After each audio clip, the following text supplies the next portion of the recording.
What's wrong with this thing? Come on. Okay. You're I'm having a bit of a. All right, sorry everyone, having a bit of a technical issue here. All right, I can't hear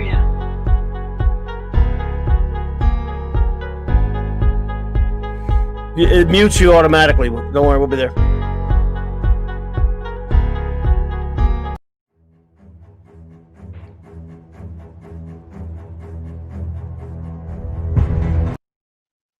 All right, everyone. We'll just skip through all that stuff. Welcome, everyone. Sort of an impromptu show here, but I'm so glad to be here. Let me see who is with us in the chat, because, of course, I have a wonderful guest. A wonderful friend has popped in with me tonight. The great Stephanie Janiczek is here. And let's see, my wonderful friend, Purple Valkyrie. Valkyrie, thank you so much for being here. I know it's late over there on the other side of the world. Charles Mackworth, I know you had to run, buddy, but if you're still hearing this part of it, thanks for popping in, man. I know you just popped in to say hello. Thank you, buddy. I appreciate you here. The great Lord Thoth. Yes, buddy. Man, LLL. Avon lives and long live the Legion. Thank you, thank you for popping in. Let's see. Oh, the great Chris Persia, master of the wrenches, has popped in. Hey there, bud. Hey there, bud. Dee Myers, thank you for popping in. We appreciate it. Dave Bob. Yo, brother. My Louisiana brother. Good to see you, man. R.N. Feliciano, author of the book All's Fair, and of course hopefully will be joining me soon to talk some comics one of these nights. And I just want to make a quick announcement here before we get started. Tonight, this was kind of a last moment deal right here, but I've had a show scheduled for tonight at 10 Central, which will be the last show of 2020, my Go Screw Yourself 2020 show for Clobberin Time. Our last one, it'll be Clobberin Times number 760. And we'll be saying goodbye to this year. Any of my dear friends, I'm going to put out the invite that anybody who has the time, I know it's late, I know people are busy, so there's no obligation for it. Anybody who is able to hang, please come and see me. And that includes you, Purple. But again, I know it's late, so I'm not going to presume upon you. But, you, of course, would love to have you. But so I'll be back here at 10 p.m. Central Time. Now, tonight, we're going to clobber some bitch who deserves it more than just about anybody, or one of the most about anybody. And so I'm very fortunate to have my friend Stephanie Janiczek here. Please, by the way, if you have not, and you want to get great video updates of Star Wars on a very regular basis, please go to her channel and check it out. There is a link in my description below. Steph. Thank you. Happy New Year. Happy New Year, man. I hope your Christmas was great. I hope yours was too. It was kind of quiet and very eventful. Just some stuff occurred that we couldn't go out and do some of the things we wanted to. Nice. But it was a good Christmas. I mean, I got a Fitbit. It's cool. Oh, cool. Nice. Yeah, I love it. I absolutely love this thing. And we've had a pretty good, quiet holiday. The house looks great. What can I say? Nice. I'm in my office right now, but it was a good holiday. Tomorrow night, we've got our bottle of champagne. I'm gonna do a prime rib with mashed potatoes. Nice. Brussels sprouts with bacon for dinner. And then we're just gonna my husband will probably go to sleep early. I'm gonna watch 2020 die a slow death. Die. Indeed, we're gonna send it off as cruelly as we can tonight for sure. Oh God, yeah, I do. I get 2020 a blood eagle if I could. I go Viking on them. Exactly. Good riddance. Yeah. Bad roadness there. Yeah. Oh man. Go ahead. All right. So anyway, I asked Mike if we could talk about what's going on with Pablo Hidalgo, who's one of the worst human beings in the world. And if anybody's got a question for me, I have been at the receiving end of his shit. I've seen friends get slammed and teased. My favorite movie. Mine too. The greatest movie ever made. It is great. I think it's the greatest movie ever made. Indeed. Me too. I love it so much. You know, I've done some actually kind of skimming of his bio. Purple agrees. She says you're a lady after my own heart. Purple's wonderful. Hey, there you go. You're the one. Purple. Mark with a C. Thanks for being here, my friend. Claude Parrish, old friends here as well. We got a lot of good people here tonight. Hello. So, yes, Pablo. What a little piece of crap. That's being nice. Yeah. And people are saying, what he said. All right. Well, here's a skinny. Star Wars Theory put his reaction up to Luke returning. Okay. And it was a very emotional, tear-filled reaction. I have had other male friends say the same thing to me. That doesn't, I was like, yeah, I understand. If they retcon Han and Leia and they have them on, they do a deep fake with that. The same, because I thought the deep fake was good. I don't care what anyone says. I thought it was great. Especially when I was looking at Grogu with kind of a smirk on his face. That was Luke. That was Luke looking at C-3PO saying, "Oh my God, they think I'm a god." That look on his face when he said that in Jedi. And he's like looking at Hans. Hans like, oh, that was really, really a great, I think, moment the fans needed. And absolutely. So, Star Wars Theory well know who he is. We're all probably sub to his channel. He is a very neutral guy. Everybody's welcome. He's just a real Star Wars fan, and he did it's not my favorite fan film, but he did a pretty good Vader fan film. And Pablo somehow got into a public discussion on Twitter about not only just Star Wars Theory's reaction, but he was the target, but a lot of fans' reactions. And Pablo basically said emotions are not for sharing. Are not for sharing. Yeah. If you know Pablo, like I know Pablo, like Jeremy Griggs knows Pablo, like I can name like Drunk 3PO, like Ethan Van Sciver knows Pablo. Like Doomcock knows Pablo. Anna, that Star Wars girl, Jesse Milestone, whom Pablo viciously attacked. Mecha Random, who Pablo's viciously attacked. He's viciously attacked me, but he hasn't done it that I've seen in a way that he's gone after them, because I'll rip his throat out, and he knows it. It didn't surprise us that he would do that to Star Wars Theory. Now, Star Wars Theory, I don't think was expecting somebody at Lucasfilm to do that. That's the wrong thing to say, because there are two sides of Lucasfilm. There's the Jon Favreau side, and there's the Kathleen Kennedy side. And guess who Pablo's Sith master is? Oh, yeah. Kathleen. And Pablo did what Pablo does. He's a troll. That's what trolls do. Now, was it the worst I've ever seen? No. He said far worse about me. He said far worse about Jesse Milestone and Anna and Mecca. And I think the only person I've ever seen really put him in his place was Ethan Van Sciver. But Ethan Van Sciver's like the Han Solo of the fandom. And it just rolls off his back. I mean, he's so cool. Oh, Uncle Ethan, yeah. Yeah. So Uncle Ethan's like, whatever, man. I mean, he squashed him.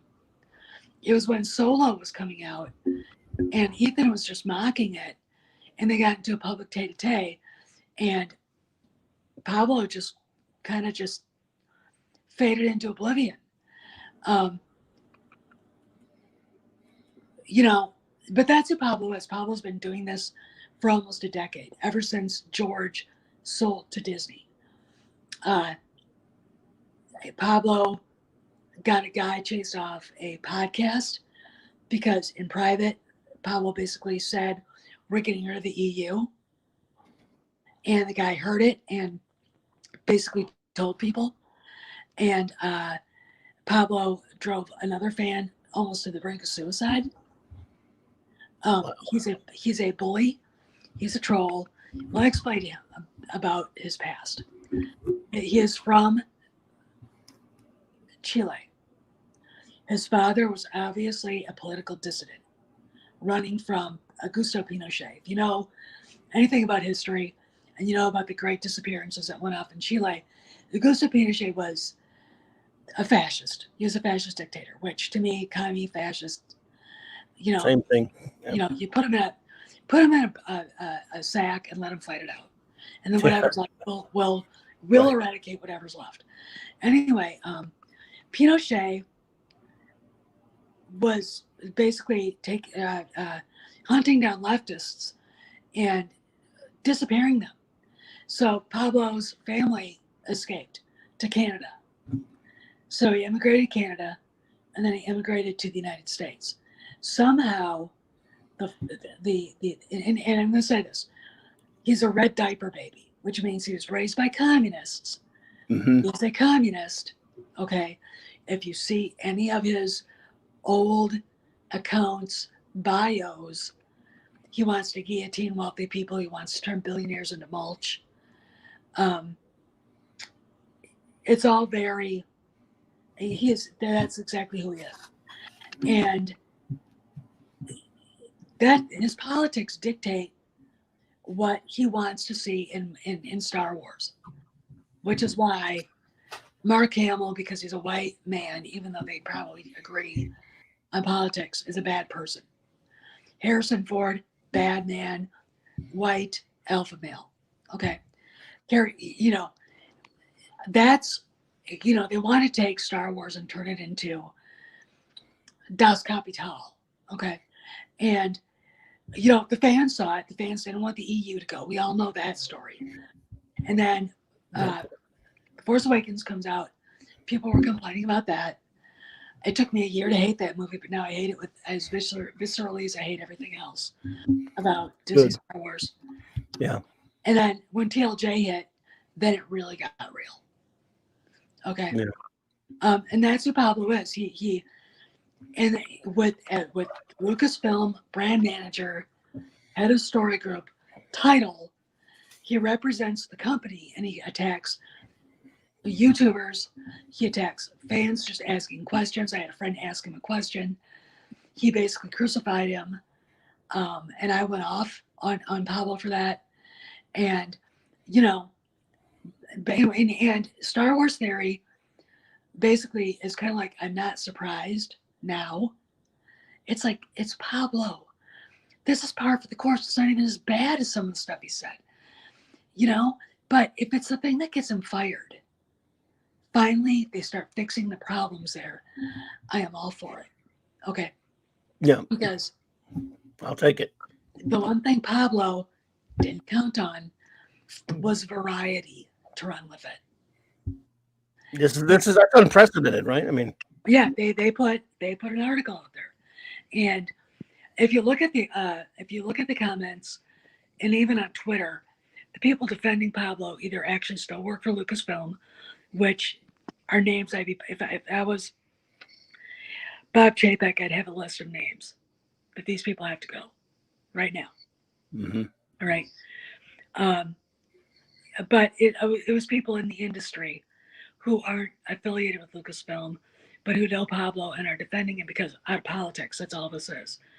And attacking Star Wars theories as faking the emotion for, because he's monetized and all the rest of that shit.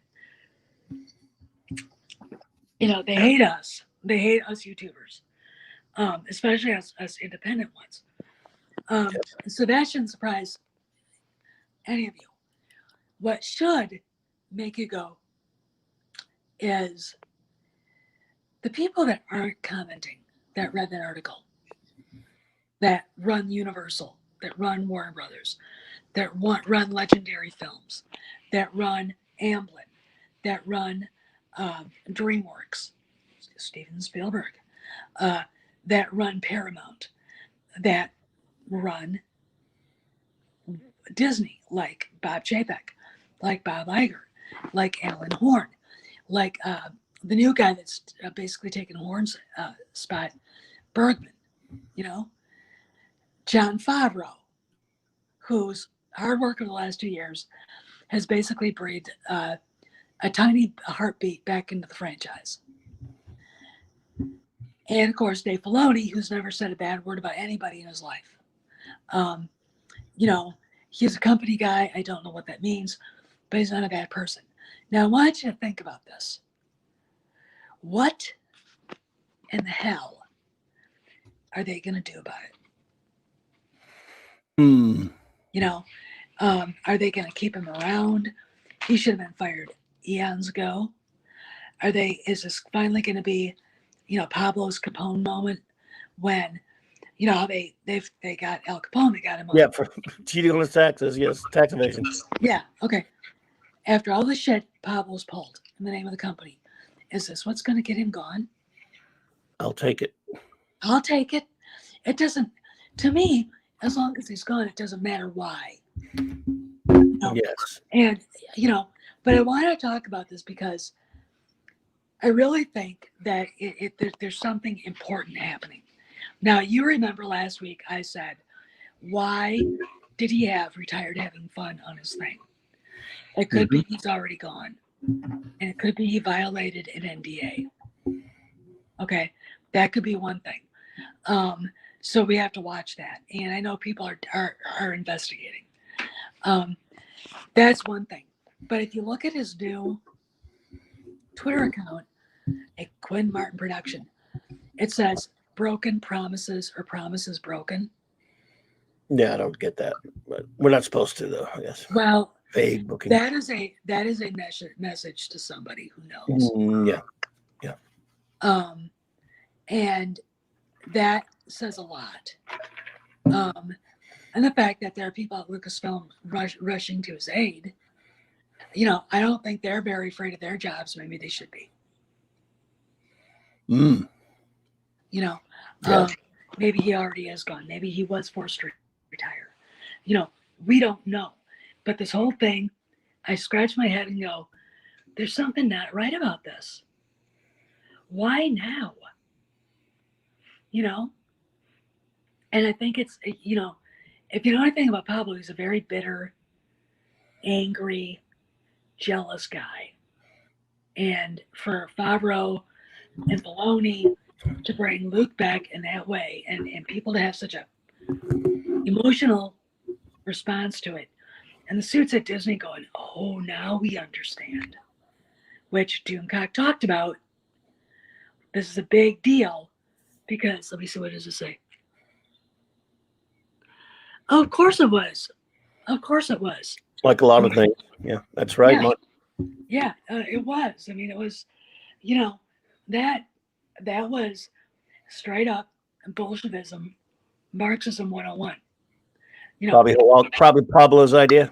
Yeah, well, it was probably his and Ryan Johnson's idea, because Ryan Johnson's right there with him. Ryan Johnson chimed in too.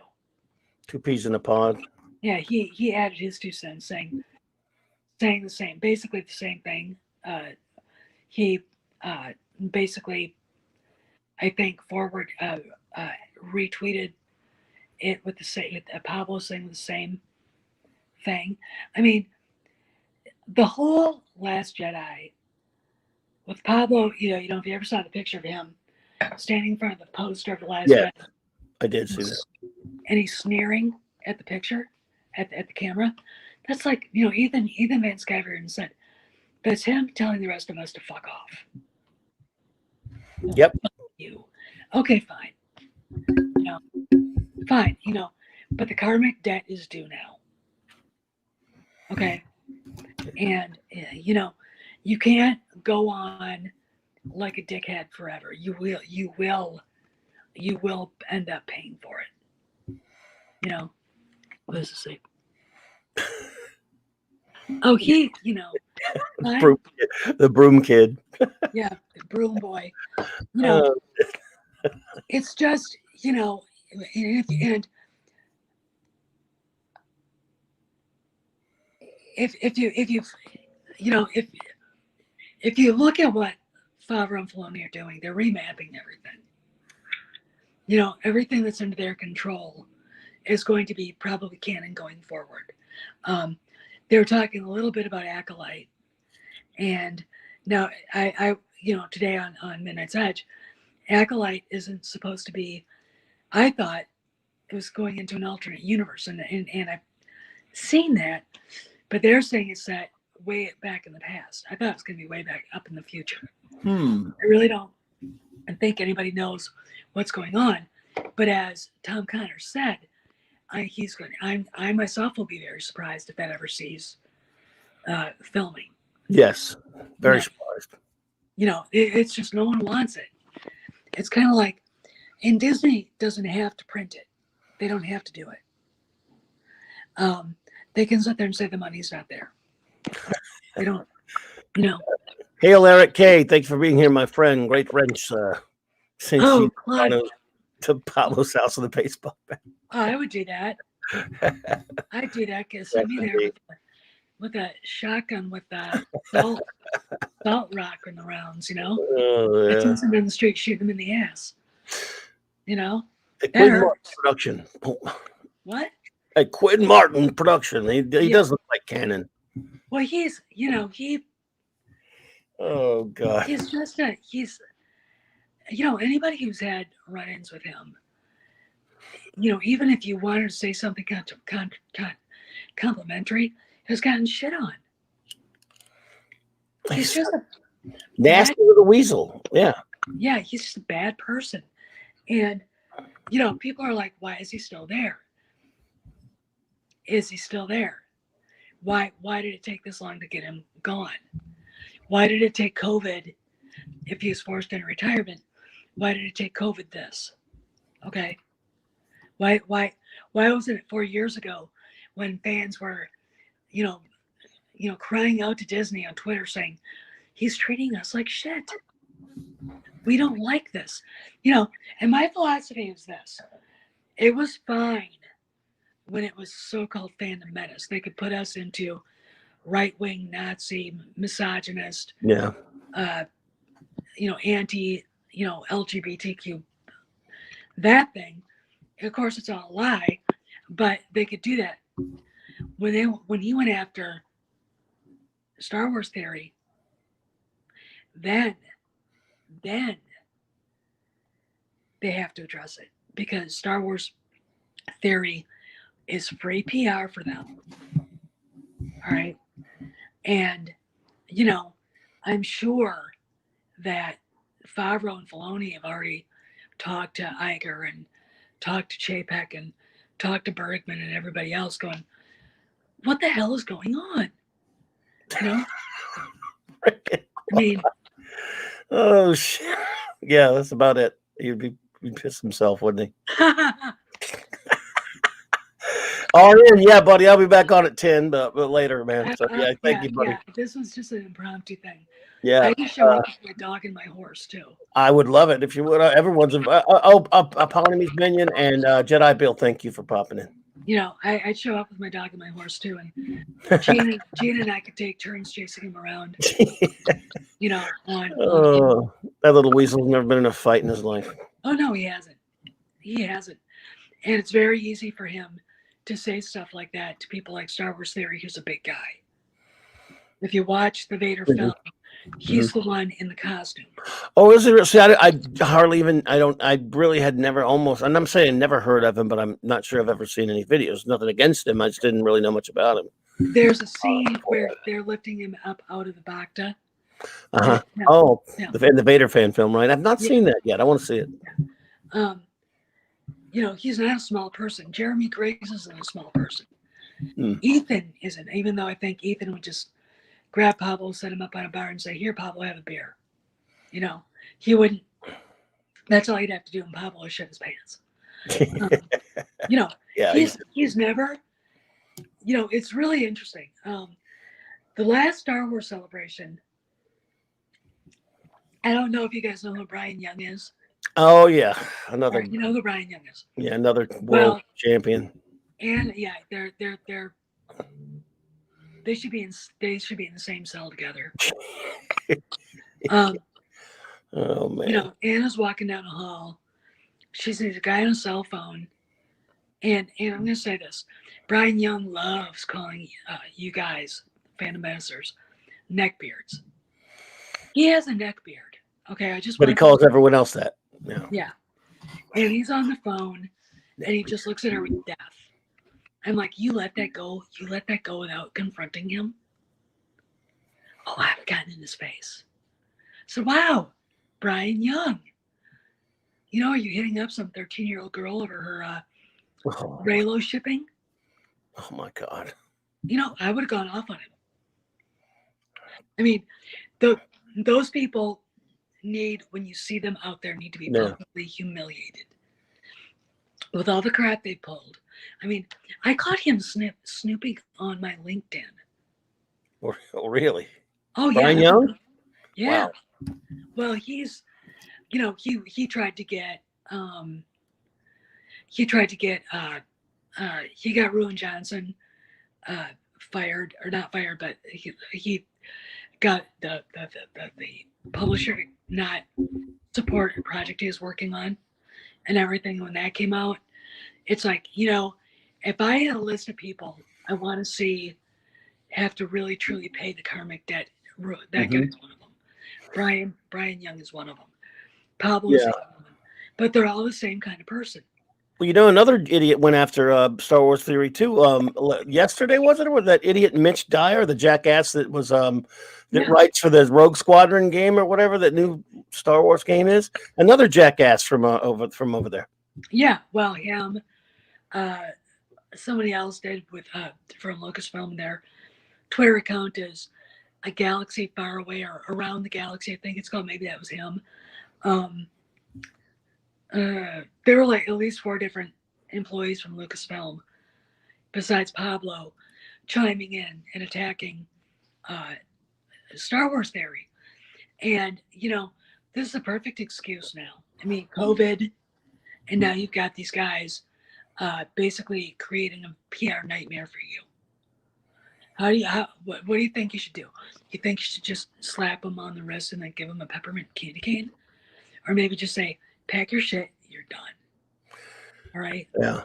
Maybe thanks to Variety, they're being brought to the principal's office now. Well, if it goes to Forbes, if it goes to Wall Street Journal, God, if it went to the Wall Street Journal, holy shit. I'd be like, yay! You know, because Wall Street Journal would be, I think, eminently more fair than Forbes, because Scott Mendelson writes for Forbes. Yeah, he's another moron. Yeah, and he's, God. You know, every time I look at his picture, I think of Peter Strzok when he was Holy shit.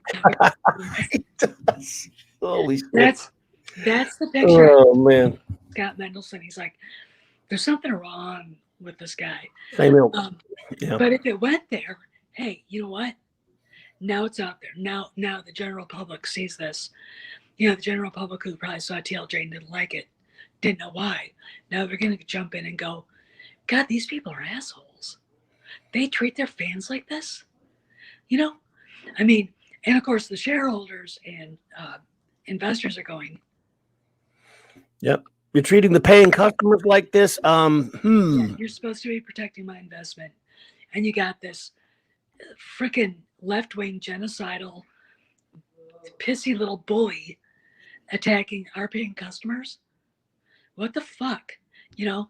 I mean, I would be, if I was a shareholder right now and saw that, I'd be on the phone with Bob Chapek saying, you need to fire him. He needs to go. Yep.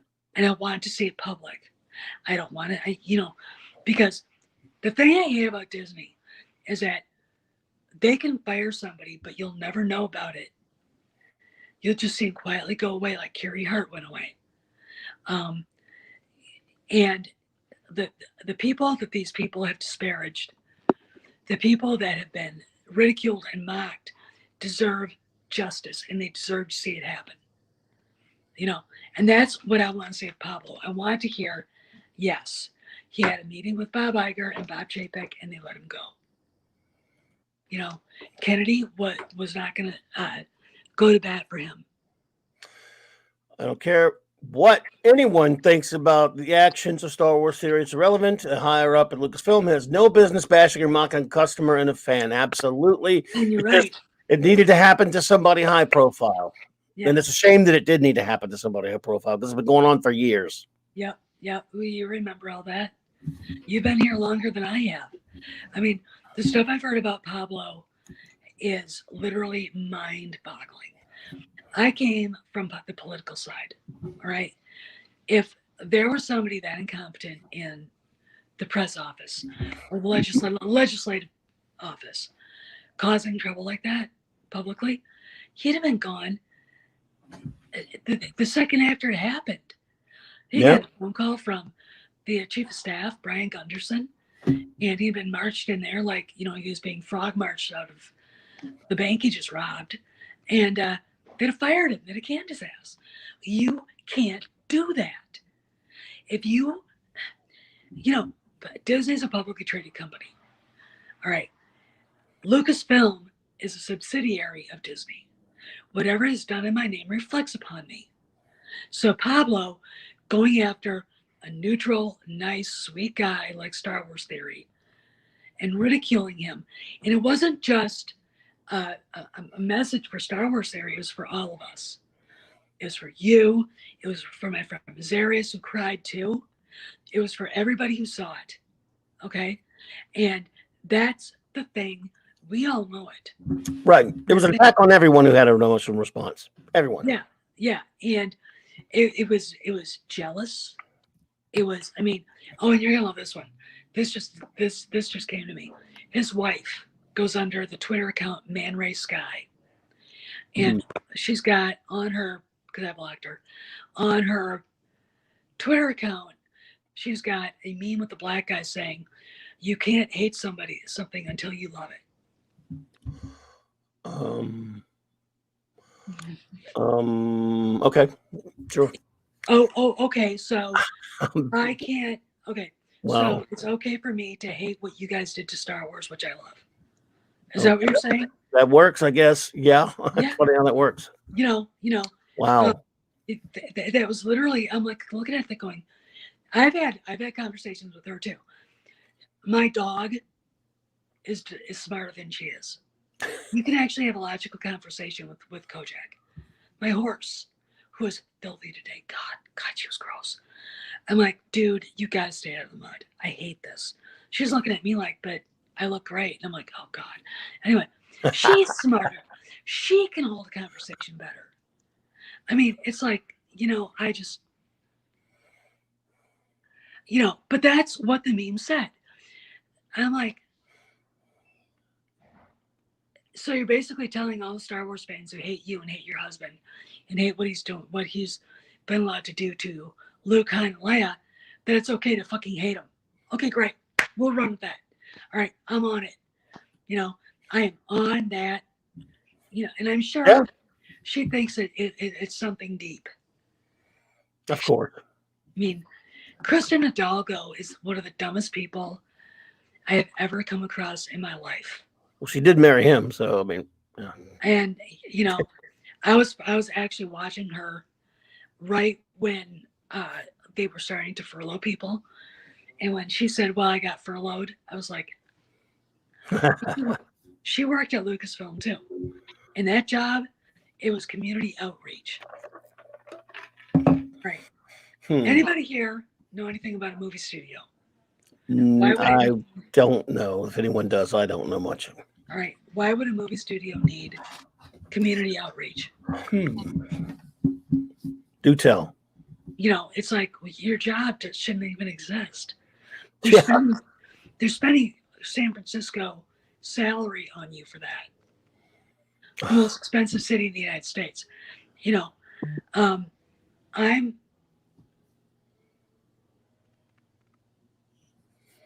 I'm like, okay, I just want to tell you all guys this. If you don't know who Drunk 3PO is, apparently he just revealed on his chat that he's got an exclusive video with Gina Carano coming up. Whoa. Is he on now or? Yeah, they're on. So I don't want to be online because I know you guys. No. Anybody wants to go see Star Wars Theory and Jeremy and Drunk 3PO, I wouldn't blame them. Yeah, go ahead, because I'm just going over stuff that we've been discussed. But I was just I kind of wanted to get you guys up to date on Yeah, no, I appreciate it. Who Pablo is, where he came from, and what we've been dealing with for almost the past 10 years, the last 8 years. He is a vicious, nasty person.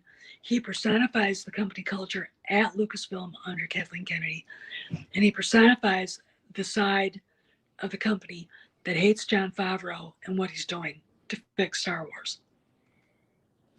And, they're trying desperately to undermine what he's doing. That's, one of Doomcock's videos today. And that came from Pirates and Princesses. And when that was brought up to Ethan, Ethan's like, they can't do anything about it. They can't. The comic books don't sell. The novels don't sell. No one gives a shit. Okay? So, have fun, tilting at windmills, you idiots. They probably won't get away with it anyway, because if there are emails on those servers, I guarantee you somebody with security was told, get every one of them. Okay? Because who really owns the servers at Lucasfilm? Disney. Yeah. This is how dumb they are. But they're a bunch of SJWs, and they're not very bright. They really are. It also seems kind of telling that Disney's looking for a social media manager, whatever they're calling this position that they have not filled yet. Yeah. I wonder why. Now, of course, I should have had one a long time ago, but yeah. I wonder why they're looking it for. It happened literally the day that this broke. I think that somebody at Disney probably saw this blowing up and turning into what it is.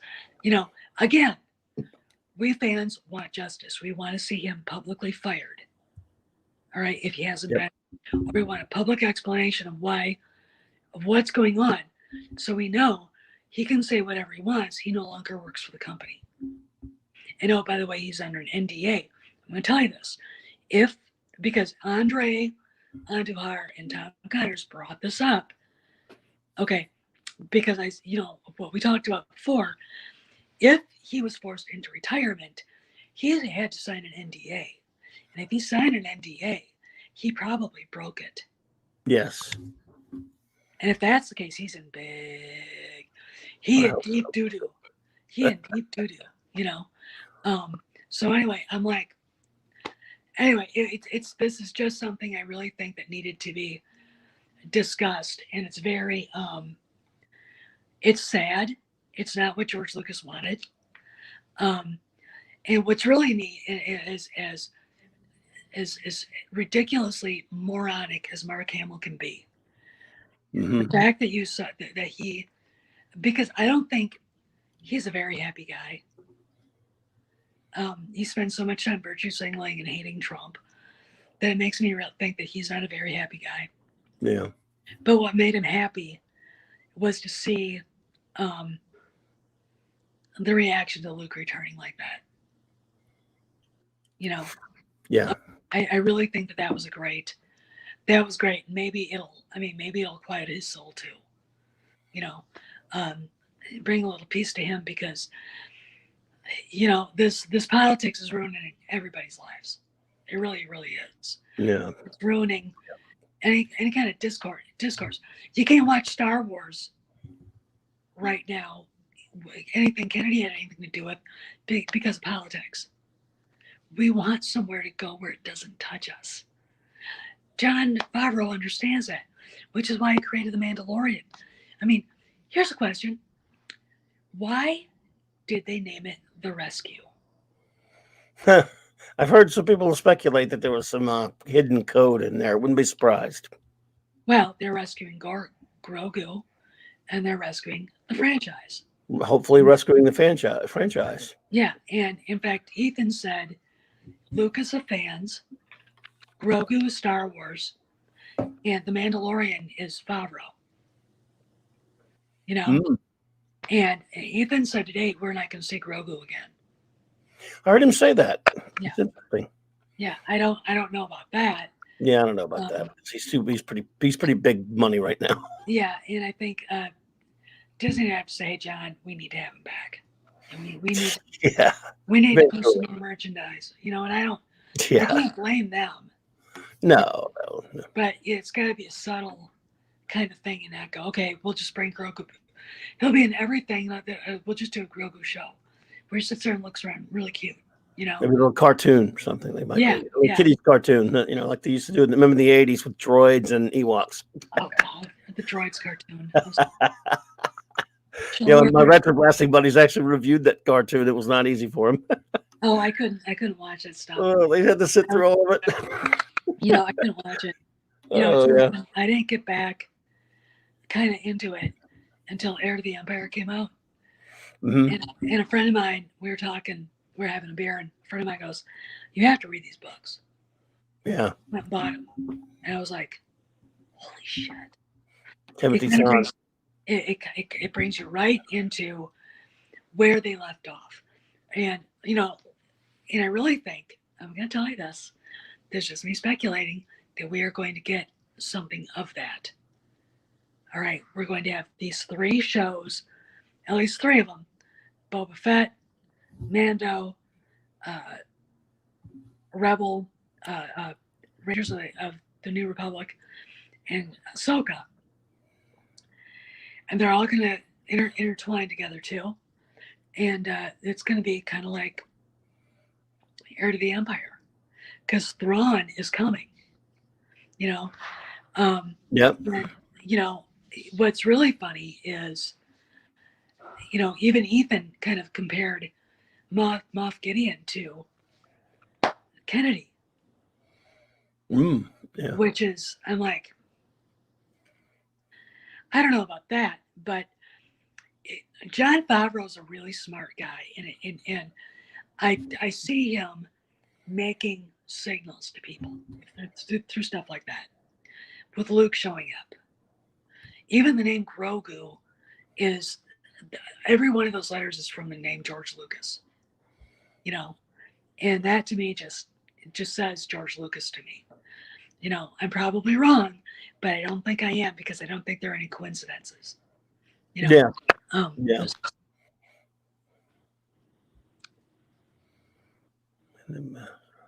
Yeah.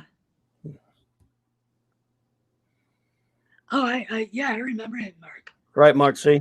Yeah, I remember him. Yeah, and I think that they need to do that again. I really think this would be my thing. If they brought me in as president of Lucasfilm, I would have a heart-to-heart talk with Bob Chapek. I would tell Iger, I would make sure that Iger wasn't there, because Iger has to have his nose stuck in everything. I don't think Bob Chapek's like that. As long as you're producing, and Iger used to be like this, but now it's like, get away, you're weird, you're freaking me out. And I would say, look, here's the deal. You want this to work, it can't be Disney. It can't have the smell, of the company on it. It has to be George Lucas's ideas for Star Wars. That's what'll bring money in. Because if we do the princesses thing and Carol Power, they're not going to come. They're going to get pissed off. Look what's happened because of it now. And I think he'd honestly listen to us. I think he would listen to that. And I would say, you better fix Galaxy's Edge, because that's not Star Wars. Okay? No one cares about Rey. I mean, that cast member was told to her face, I don't care about you. Where's Luke? Where's Han? Where's Leia? Where's you know, General Mating, for crying out loud. You know, people don't care. The kids don't care about those characters. And that should be the signal that they have to fix it. It really, really should be. But, you know, and I really hope they would listen and just say, look, you do what you need to do. We won't let marketing or anybody who does like production or anything on our side come and bother you with what you're doing. Yeah. Just give us a good product. Like, you got it. That's what's coming. But let me do what I need to do to fix what's wrong, and let me fire who I have to fire. And I'm going to say right to his face, the fans need transparency. So they will see it, they'll read about it, it will get ugly on Twitter for 2 days, and then it'll go away. Because, people's attention spans for shit like that is about 2.5 seconds. No one's crying about Chuck Wendig anymore. No. God, when he got fired. That was funny. So, God, I have to go hug my child now. Get rid of Claudia Gray and a bunch of those other idiots, too. Oh, that pig. That frickin'. She's just a miserable. She looks like she smells. Doesn't she? It's like she does, isn't it? And then you got dwarf pissant Daniel Jose Older, who hates white men. Of course. He's got to be 5 feet tall. So my dog on time likes to be taller than him. It was depressing to walk around Galaxy's Edge and not see any of the original trilogy characters. I imagine it would be, Mark. So you went there, Mark, with the C, huh? Yeah, that's what I keep hearing from everyone who's been there to see that crap. What does this have to do with Star Wars? Just make Tatooine. This is what they should have done. They should have Tatooine. They should have had Hoth. They should have had Endor. They should have had the Emperor's throne room on the Death Star. They should have had they could have done the Emperor's throne room on Death Star 2. They could have had Death Star 1 and done like a play with Vader and Obi-Wan and all that. Yeah. They could have had Naboo. They could have had Mustafar, Vader's castle in Mustafar. Could you imagine the fans walking through that and then seeing Vader being lifted out of the Bacta tank? Just stuff like that would really, bring it. And then, of course, you could have the hyperspace shipyard where you could explore the Millennium Falcon, explore the bridge of a Star Destroyer, look at a TIE fighter, look at an X-Wing, It's the way to do it. The Tantive 4, all the rest of that stuff would have been really, really cool. Instead, we got whatever that was, and Neon and Geeky Sparkles at Clownfish TV are like, you could do Tatooine like that with what they have. Yeah. You could do the original. All they have to do is just drop, and then, and there it is. If they want to. And another thing, the Falcon ride. I don't want to see Hondo asking somebody, can you fly the ship? Because I imagine some tall, lanky Corellian walking over and blowing his head off. My ship, what the, that's just, it's stupid. But Kennedy is stupid. She's, I can't, can you imagine actually having a deep conversation with her? No one ever has, probably. She's a glorified secretary. That's my internalized. Well, that Galaxy's Edge thing. I've never been to the Harry Potter thing they've had, but everyone who's been there who's a Harry Potter fan says that thing's amazing. It's like being in the movies, and that would seem to be the point. That's the point. I want to walk into the Mos Eisley Cantina and watch I'll blow Greedo away.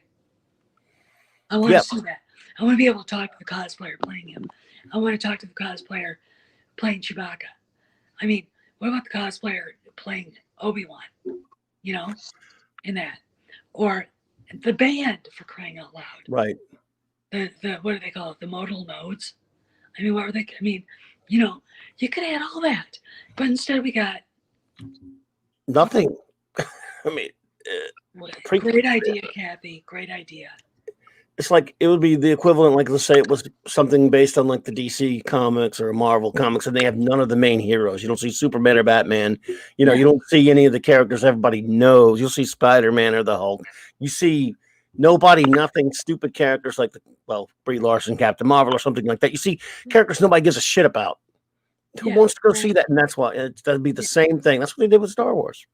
Yeah, it's like you can't do that and have people want to come over and watch it. we all kind of walk away going, we don't like this.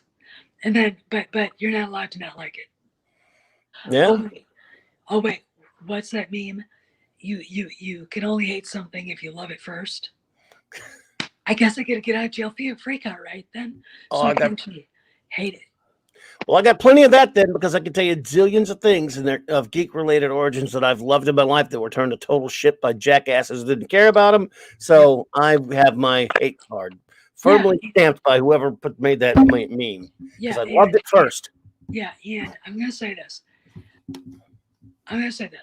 The karmic blowback right now is completely justified. It is. You know, I talked about this on my live stream today. You cannot do Star Wars if you're a nihilist. And ultimately, if you were raised or you went to college and became a Marxist piece of shit, you're a nihilist, because ultimately everything you believe in is nothing. You are nothing. Everything that people look as valuable is nothing. Dot, dot, dot, dot, dot. You know what I'm saying?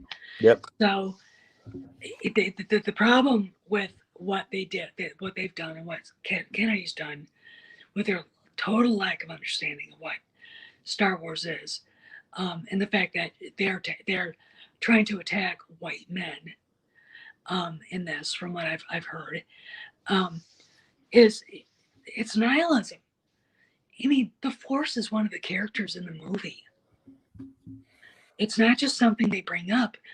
When you start watching the movie and you start seeing things happen, you know there's something else there guiding it. You know, it's like the Force is a character. This was created by a person who actually has an idea of what the human soul means.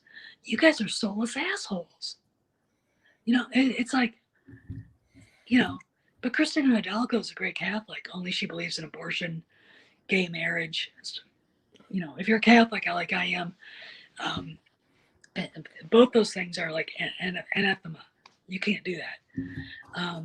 You know, and you know, she's got one of the biggest heretics on in the church. She follows him around slavishly, because I want to see who she follows. You know, so we're talking about somebody who, you know, you might go to mass every Sunday. It doesn't mean you believe any of it. Mm-hmm. And you can't just pick and choose.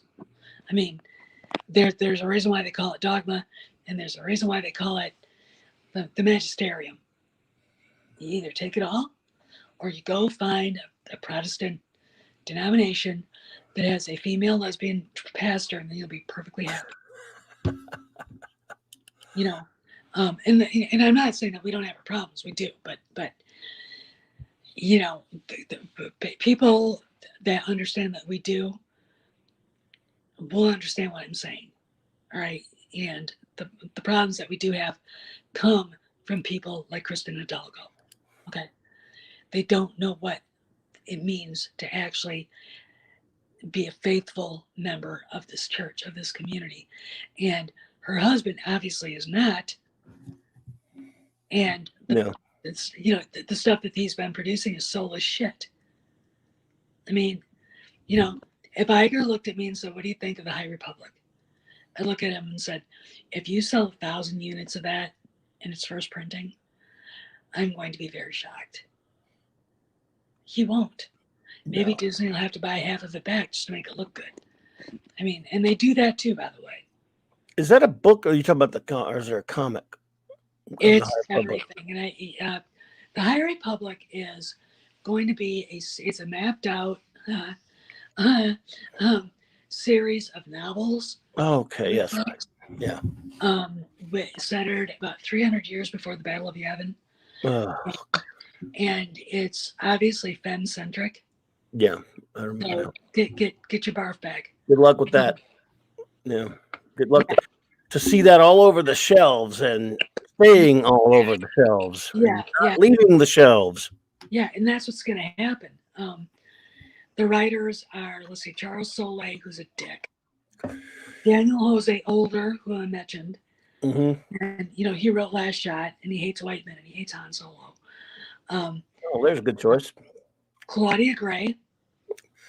Oh, boy. Yeah. Justin Ireland, and a couple other people. And it's like, it's amazing.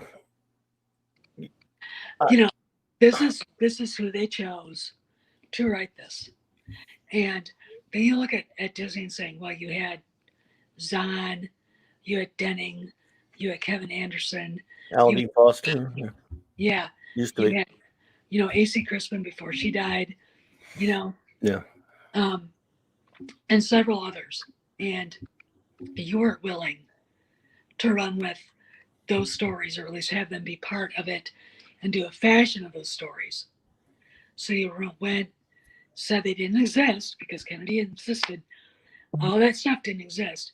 And then she has Pablo hired these assholes for cheaper. They're not good writers. What they are political activists, and that's it. I mean, if I ever met Daniel Jose Older, you'd have to pull me away. You would have to pull me away. Wow. I mean, I viscerally hate him. He got himself involved with the Hidalgo thing. Going after people, calling them cowards or something. It's like, you know what, Daniel, fuck off. You little dwarf. Come here, Baldy. Come here. I mean, he's a racist, though. He really is. He's an angry, short guy who, doesn't understand that God, that he doesn't believe in, made him a certain way, and he should rejoice in himself. Instead, he feels insecure, and when he sees a popular, character like Han Solo, he has to trash the guy to make himself feel good. Yeah, because he knows a lot of people love the character, and it makes him feel good to shit all over a character that millions of people love. Yep. This is familiar pattern stuff. I mean, it's now just only the past 5 to 10 years have been happening to the biggies like Star Wars and Star Trek and Doctor Who. This was happening in comics on a smaller degree. I can't tell you how many times in my early days, and this doesn't mean as much because it's not as big as those movies, but they would hire people to write or draw certain characters that would come in their initial interviews and say, I never really even cared for this character, but I'm so excited to get a hold of him. Well, get away from him if you don't give a shit about him, you stupid jackass. And every time they ruined it. And this is now all these years later, I'm seeing it happening to the big stuff. See, that's Penny Ante. That's comic books. This is the big stuff that's happening to, and they'll do the same shit. Zack Snyder, J.J. Abrams, Ruins Johnson. These people are put in charge of things that they admit that they have no respect or regard for. It's disgusting. Yeah, and it's like, I can't. And then but you're supposed to like it. Yeah, if you don't like it, you're a bigot. Yeah, or you can leave because we have new fans. It's like, what fans? Yeah, it never works out that way, by the way. Oh, well, we don't care if you old timers don't like it, quote unquote old timers. Screw you. We'll get other people to watch it or read it or whatever, and it never seems to manifest ever. It's funny, you look at Pablo pictures over the years. I was looking at him, and it's like, I don't think that guy could run 5 feet without having a heart attack. But there are a lot of them like that. Like, I don't know if you know who he is, but Jason Ward, making Star Wars nut. I don't think he could run 5 feet without having a heart attack. And I remember when we first got married, and my husband took over 112, which is the 1st Battalion, 12th Marines, artillery battalion. And every Friday they were doing a battalion-wide PT where they all go for a run. And he ran circles around those guys. There's a generation, and they're millennials, that can't do physical work. Okay, now our Marines can, but when you get a guy who's 40 years old, late 30s, who's running circles, literally circles around 500 guys, trying to get him to move, and you got the Sergeant Major who's older doing the same thing, big black guy, by the way. It's like, we have a problem. We have a problem. So when I see these fuckers screaming about old people like Harrison Ford and Mark Hamill, that was the thing that I talked. They were mocking. You remember the picture at Galaxy's Edge when they all showed up? Lucas. Oh yeah. All right. Jason Ward and one of his friends, Pete Fletzer, Pete Fletcher looks like he's 75, by the way. He used to write for Star Wars. We're mocking them for being more yelling, diabetes, blah, blah, blah, just being assholes. And it's like, I want to tell you guys something. You see that old man with the beard, Harrison Ford? He could break you like a pretzel, okay? Have you seen pictures of him lately? He's got arms like Rocky right now, okay? It's like, you need to shut up, because I guarantee you the people are screaming about this and we need younger. This for the youngers. That's all that counts. They're in their 40s saying that. Glass houses. It's like, dude, I know 40-year-old women, I know 50-year-old women who can outrun, out-workout, outshoot any of these millennial bitches, any of these Generation Zoomer bitches. And oh, by the way, let's see that whiny little vegan feminazi purple-haired bitch get on my horse and see how far she go before Kay Lundstrom. I mean, Kay'd be like, okay, fuck. And she wouldn't just buck. She wouldn't, Kay's a big horse. She weighs about 1,200 pounds. Wow. And she's really, really tall. What she does is when she bucks is she goes straight. She comes up off her back legs, and then she's literally 6 feet in the air. And then her butt goes up. So you're like 10 feet in the air when you're flying through the air. Okay, I've never been on her when she did that. She'd kill me. But I know what she'd do to somebody. All right, because she doesn't just buck. It's like super villain bucking. Okay, she's just and I'm like, fine, get on my horse. If you're such a young, bold chick, get on her and see how well you do it. Okay. And oh, by the way, while you're doing that, I'm going to take my dog for a 5-mile walk. I'll be back. All right. And see, because Kay would be following us going, why'd you put her on my back? Why'd you do that? She hurt my mouth. I bucked her off.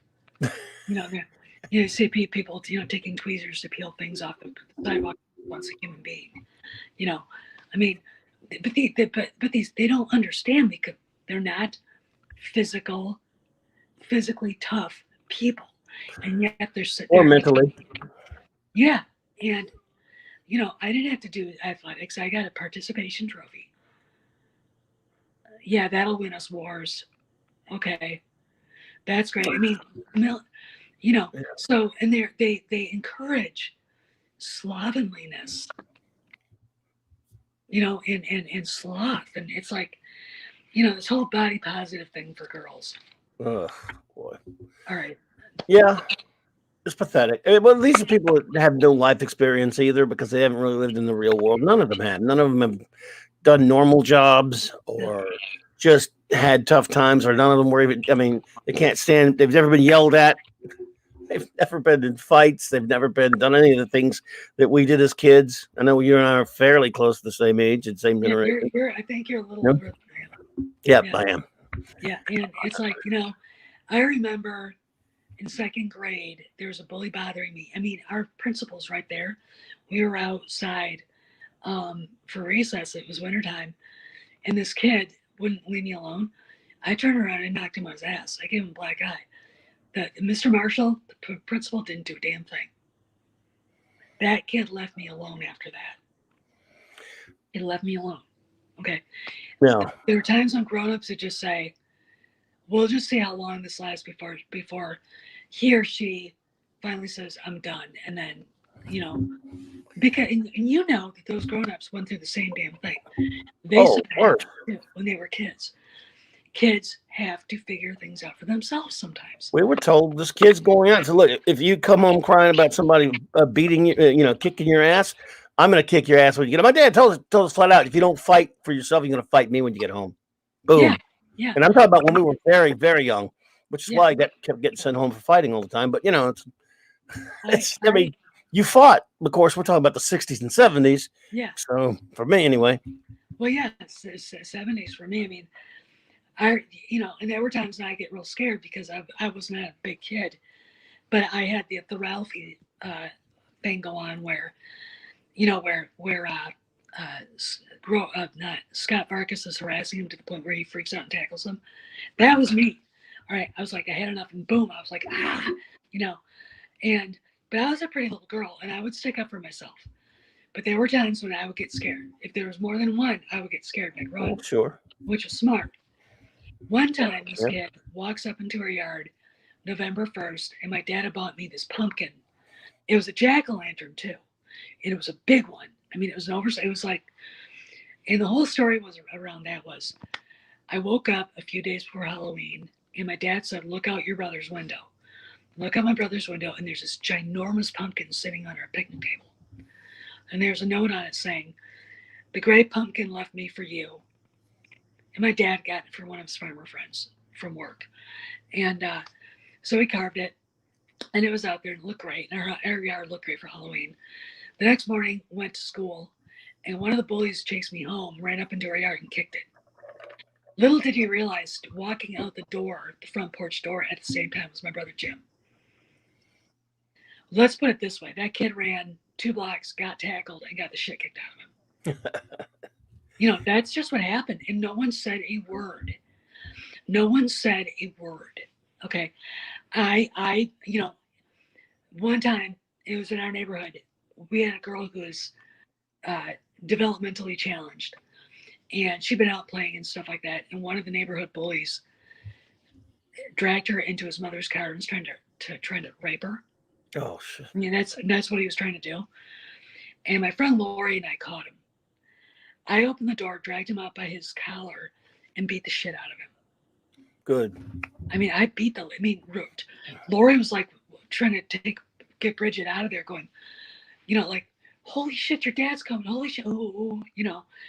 And Dad's like, well, what's going on? And I told him, and Dad goes, you know, I should call the police on this. And I gave the kid a black eye. I beat the shit out of him. You know, and I was in middle school then. But it depends on your emotions and the situation. But something, if it sparks you the right way, you can beat the shit out of Superman. You know? And, oh my God, I would go toe-to-toe with people I never should have. And I might have gotten hit, but I hit back. And they knew they were right. You know, and I was one of the girls that did that. I mean, Well, people like Pablo never had anything like those kinds of life experiences. I can tell you that, or Claudia Gray, that's for sure. oh God, Claudia Gray. You know, I don't. Carrie Fisher, all right, buddy. Different Carrie Fisher, but my great friend Flash. Hey, brother. Hey, Carrie. You know, she. You know, with all this stuff going on and what they did to Luke, and all the backlash that Lucasfilm receives, and knowing her relationship with Mark Hamill, I bet you she would have gone to the war for him. You know, on that. Yeah. Because I can't see her letting a bunch of piss ants stomp on her brother like that. You know, a lot of this boils down to hating Luke Skywalker and hating the fans. This whole reaction to the reaction. Yeah, and hating Han Solo and Harrison Ford. You know, it's really funny. I remember Larry Kasdan, who's not one of my favorite people because I think he's a has-been, saying, well, you know, Harrison, at the end of it, really felt bad he was leaving so soon. It's like, that's your fault. That's JJ's fault. All right? I mean, he could have been told, we need you for episode 8. And from what I gathered, from what I've heard, he was having a ball on that set. And he didn't really want to end up leaving, you know? So, you know, anybody who says, well, he wanted to die, it's like, when? That's the thing. And how? It's not that point. It's how and when.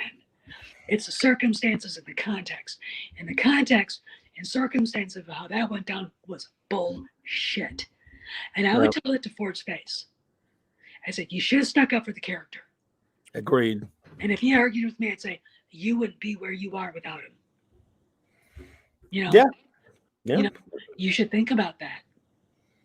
Okay. Yeah, and I don't, absolutely. You know, I don't know really why he's uncomfortable with it, but I think it has stuff to do with what happened between him and Carrie.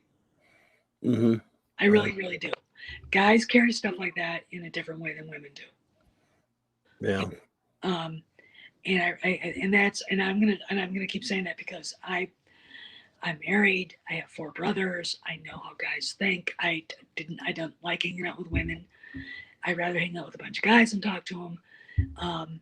I understand y'all better than most women do. And I know that something happened on the set of A New Hope and Empire that really, really kind of rubbed him wrong. And it wasn't the fact that the character is a bad character. I think it was deeper than that. I think that's the public excuse. I really, really do. It's something else. And I'll run with that. I'll think that to my dying day. I really, really will. But anyway, all right, I'm gonna rock because my voice is dying. Oh, gotcha. Well, I really appreciate it. I'm glad you had you hollered at me to do this because we got a lot out there about the piece of filth, Pablo. Pablo, go screw yourself. I hope you have a crappy New Year, you piece of drivel.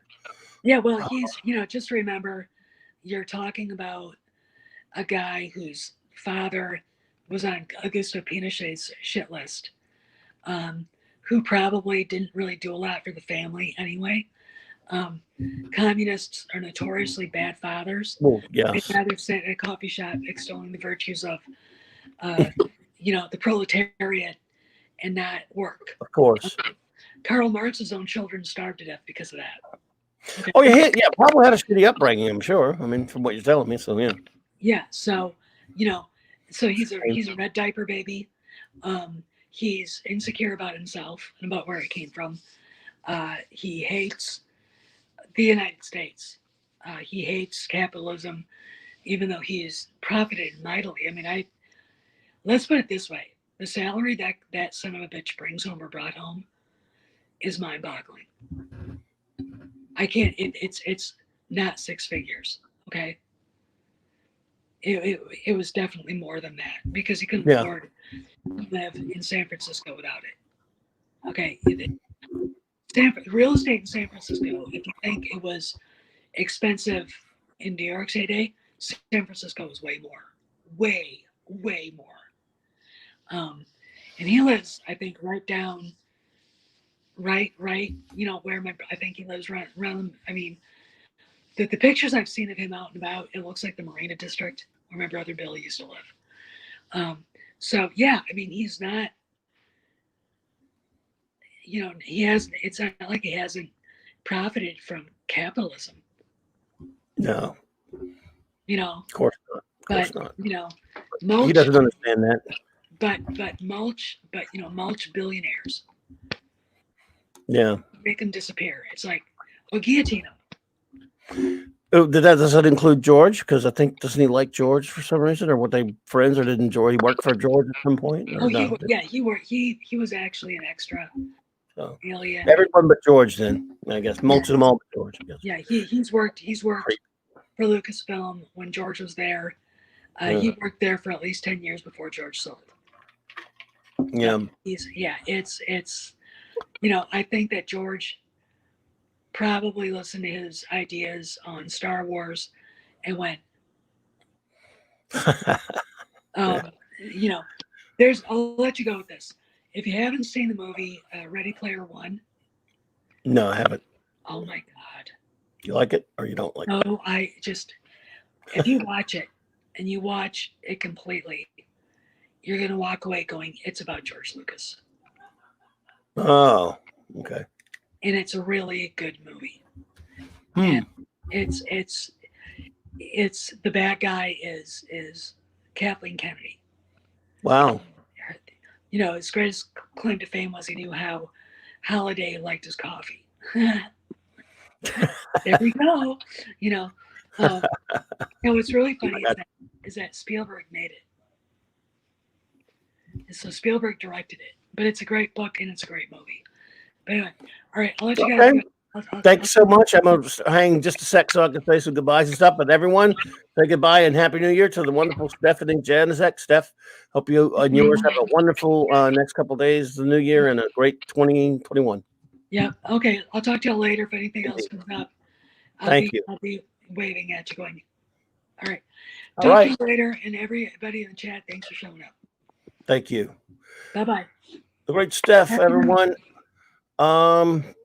Well, I appreciate everyone being here tonight, man. Again, it was kind of like Steph said, like I said, it's an impromptu thing, but she had some stuff she wanted to talk about, and I did too. You know, fuck you, Pablo. By the way, Pablo Hidalgo's a piece of crap. Let's hope this gets his comeuppance finally. I want to say some goodbyes to. Well, I'm going to be, by the way, before I say goodbyes to my dear friends, all of you, I will be on again at 10 Central time tonight for my big final fuck you to 2020 party. Anybody who wants to come on and hang out is invited. This means you, of course, Flash and Lord Thoth, and anybody else who wants to, Mark C or whatever. You know, again, I know if you're all busy or it's not a problem, no big deal, but I will be on. Anyone who does feel like hanging out is invited. Or just hang in the chat, say hello or whatever. So I'll be back on around then. Until then, I want to thank, of course, the great Lord Thoth for being here, the beautiful and wonderful Purple Valkyrie for being here. Chris Persia, Master of Wrenches, and other Master of Wrench, Eric K, two great gentlemen. Thank you both for being here. Flash, a.k.a. Carrie Fisher, I'm glad you popped in, brother. Charles Macrath popped in earlier. He's gone now, but I want to thank him. Mark C, thank you for dropping in. As always, appreciated, brother. And hopefully I talk to you soon. Mark with a C, thank you for being here, sir. I really appreciate it. Lord Thoth, by the way, of course, as always, Avon lives in LLL. RN Feliciano, my friend, and say hello to the wonderful Sandra Feliciano. Thank you both. I hope you both are having a great week, and I hope you're going to have a wonderful new year. Let me see who else. I hope I didn't miss anyone. I just can't remember everyone who was in there. Claude Perishable was here. Thank you. Jedi Bill, thank you for being here. Apollonie's Minion popped in. I know she was on the road. Apollonie, I know you were on the road, so I don't know if you're hearing this now, but please be careful. Both hands on the wheel, and I hope you're doing great. And hope you have a wonderful new year. Hope you all have a great new year. I do hope I did not miss anyone. Dave Bob was here earlier. That's right. The great Dave Bob, my LA brother, not as in Louisiana. Dee Myers was here. Hey, Dee Myers. Again, thank you again for being here. And again, a big thank you to Stephanie, whose idea it was to do this now. So show number 60, a.k.a. 760, will be at 10 o'clock p.m. tonight. And I hope I did not miss anyone. But I'm looking forward to just hanging out. Yeah, we're just going to have like a little, just like I had a fantastic time last week with the Christmas party with so many wonderful friends from Valhalla and others. And I'm going to send a shout out to some of them.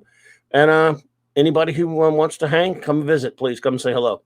Thank you all again. I'm going to sign out right now. See you all soon.